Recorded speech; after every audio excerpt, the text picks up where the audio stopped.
Welcome to ఎప్టోమ్ IAS. నేను మీ గణేష్ సార్ని.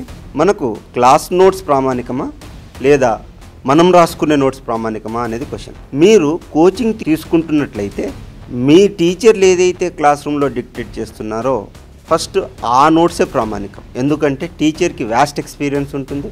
ఆయన డిఫరెంట్ సోర్సెస్ నుంచి ఈ యొక్క నోట్స్ తీసుకొని మీకు డిక్టేట్ చేస్తారు కాబట్టి ఆ నోట్సే సరిపోతుంది. అండ్ యూపీఎస్సీ అనేది చాలా డైనమిక్ కాబట్టి it is not a static. Hence కొత్త టాపిక్స్ కొత్త ఎడిషన్స్ వస్తూ ఉంటాయి కాబట్టి మీరు క్లాస్ నోట్స్ రాసేటప్పుడు కొంత స్పేస్ వదులుతారు కదా, ఆ స్పేస్లో కొంత నోట్స్ రాసుకుంటూ ఉండండి. దేర్ బై మీ coaching notes and class notes రెండు మెర్జ్ చేసి హైబ్రిడ్ మెథడ్లో చదవండి, మీకు సర్వీస్ అనేది వస్తుంది.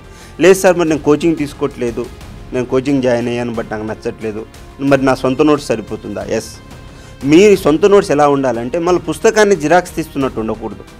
మీరు ఏం చేయాలి, ఎందుకు, ఏమిటి, ఎలా, అసలు ఆ కాన్సెప్ట్ ఏంటి, దాని యొక్క అప్లికేషన్స్ ఏంటి అని చాలా బ్రీఫ్గా రాసుకోవాలి.